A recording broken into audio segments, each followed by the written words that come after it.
എല്ലാ കൂട്ടുകാർക്കും എൻ്റെ ഒരു പുതിയ വീഡിയോയിലേക്ക് സ്വാഗതം. അപ്പോൾ ഇന്നത്തെ വീഡിയോയിൽ നമ്മൾ നോക്കാനായിട്ട് പോകുന്നത് വാട്സപ്പിനകത്തുള്ള ചെറിയൊരു സന്ദേശമാണ്. അതായത് വാട്സപ്പിൽ കുറച്ച് ദിവസമല്ല കുറേ മുമ്പ് നമുക്കൊരു മെസ്സേജ് ഒരു 10-20ഓളം പേർക്ക് നമുക്ക് ഫോർവേഡ് ചെയ്ത് അയക്കാൻ പറ്റുമായിരുന്നു. പക്ഷേ ഈ അടുത്ത് വാട്സപ്പ് ഒരു അപ്ഡേഷൻ കൊണ്ടുവന്നു, അത് 5 പേർക്ക് ഫോർവേഡ് ചെയ്യാൻ മാത്രമേ പറ്റുള്ളൂ എന്ന് ചുരുക്കിയിരിക്കുകയാണ്. അപ്പോൾ അതിനെക്കുറിച്ചാണ് നമ്മളൊന്ന് പറയാനായിട്ട് പോകുന്നത്. ഇന്ത്യയിൽ ഇന്ന് ഏറ്റവും കൂടുതൽ പേരുദോഷം കേൾപ്പിക്കുന്ന ഒരു ആപ്ലിക്കേഷനായി മാറിയിരിക്കുകയാണ് വാട്സപ്പ്. അനുദിനം ഡെയിലി വ്യാജ വാർത്തകളാണ് നമ്മളിന്ന് വാട്സപ്പ് വഴി പ്രചരിപ്പിക്കുന്നത്. വാട്സപ്പ് പ്രചാരണത്തിലുള്ള ഇന്ത്യയെ പോലുള്ള ഒരു രാജ്യത്ത് തെരഞ്ഞെടുപ്പ് പ്രഖ്യാപിച്ചതോടെ ഏറ്റവും കൂടുതൽ ചർച്ച ചെയ്യപ്പെട്ടു വാട്സപ്പ് പോലത്തെ ആപ്ലിക്കേഷനിൽ വ്യാജ വാർത്തകൾ പ്രചരിപ്പിക്കുന്നത് തടയാൻ മുൻകൈ എടുക്കണമെന്നാണ് വാട്സപ്പ്. അതായത് വ്യാജ വാർത്തകളുടെ കുത്തൊഴുക്ക് നിയന്ത്രിക്കുന്നതിന് ഒരു നേരത്തെ ഒരു ഫീച്ചർ വാട്സപ്പ് അവതരിപ്പിച്ചിട്ടുണ്ടായിരുന്നു.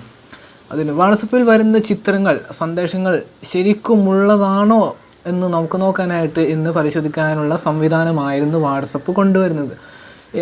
അതായത് നമ്മളിപ്പോൾ ഒരു വാട്സപ്പിനകത്ത് ഒരു മെസ്സേജ് നിങ്ങൾ ഫോർവേഡ് ചെയ്യുമ്പോൾ അത് ശരിക്കുള്ളതാണോ എന്ന് നമുക്കൊന്ന് പരിശോധിക്കാനായിട്ടുള്ള ചെറിയൊരു സംവിധാനമായിരുന്നു വാട്സപ്പ് കൊണ്ടുവരുന്നത്. സെർച്ച് ബൈ ഇമേജ് എന്നൊരു ഓപ്ഷൻ സെലക്ട് ചെയ്തിട്ട് നേരിട്ട് ഇൻ്റർനെറ്റിൽ ചിത്രം സെർച്ച് ചെയ്യാം. അതായിരുന്നു നമുക്ക് കൊണ്ടുവന്നത്. ഇതോടെ വാട്സപ്പിൽ ഫോർവേഡായി ലഭിച്ച ചിത്രത്തിൻ്റെ ഉറവിടം കൃത്യമായി എവിടെ നിന്നാണ് അത് വന്നിട്ടുള്ളത് നമുക്കൊന്ന് മനസ്സിലാക്കാമായിരുന്നു. ഇതിന് പുറമെ മറ്റൊരു ഫീച്ചറും കൂടി വാട്സപ്പ് കൊണ്ടുവന്നിരിക്കുകയാണ്. വാട്സപ്പിനകത്ത് അതായത് പുതിയൊരു ഫീച്ചറും കൂടി എത്തിയിരിക്കുകയാണ്. ഫോർവേഡ് സന്ദേശങ്ങളുടെ കുത്തൊഴുക്ക് തടയാനായിട്ട് പുതിയ ഫീച്ചറുകൾ, അതായത് ഫോർവേഡിങ് ഇൻഫോ, അതായത് ഫ്രീ ക്വിക്ക്ലി എന്ന ഒരു ഫോർവേഡ് എന്നിങ്ങനെയാണ് പുതിയ ഫീച്ചറുകൾ അവതരിപ്പിച്ചിട്ടുള്ളത്.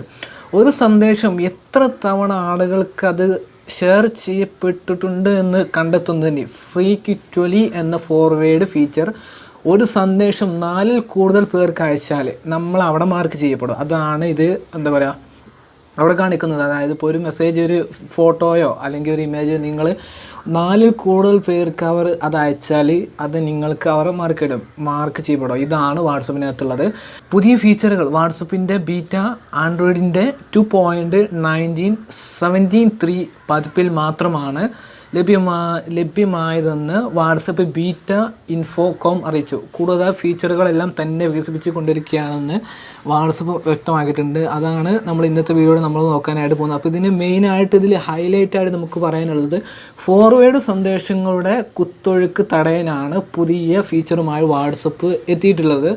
Forwarding info, free quickly forward എന്നിങ്ങനെയാണ് ഈ പുതിയ ഫീച്ചറുകൾ നമുക്ക് അവൈലബിൾ ആയിട്ടുള്ളത്. അപ്പോൾ ഈ ഫീച്ചറുകളോടെ തന്നെ നമുക്ക് വാട്സപ്പിനകത്ത് വരുന്നതാണ്. അപ്പോൾ കൂടുതലായിട്ടൊന്നും പറയുന്നില്ല. അപ്പോൾ ഫോർവേഡ് ഒരു മെസ്സേജ് കിട്ടിയാൽ അങ്ങനെ ഷെയർ ചെയ്യുന്ന ആൾക്കാരൊന്നും ശോഷിക്കുന്നത് ഏറ്റവും നല്ലതായിരിക്കും. അപ്പോൾ കൂടുതലായിട്ടൊന്നും പറയുന്നില്ല. ഈ ഒരു വീഡിയോ ഇഷ്ടമായാൽ തീർച്ചയായിട്ടും എൻ്റെ യൂട്യൂബ് ചാനൽ ഒന്ന് സബ്സ്ക്രൈബ് ചെയ്യുക. അപ്പോൾ അടുത്തൊരു വീഡിയോയിൽ വേറൊരു ഇൻട്രസ്റ്റിംഗ് സബ്ജക്റ്റുമായിട്ട് നമുക്ക് വീണ്ടും കാണാം. ബൈ.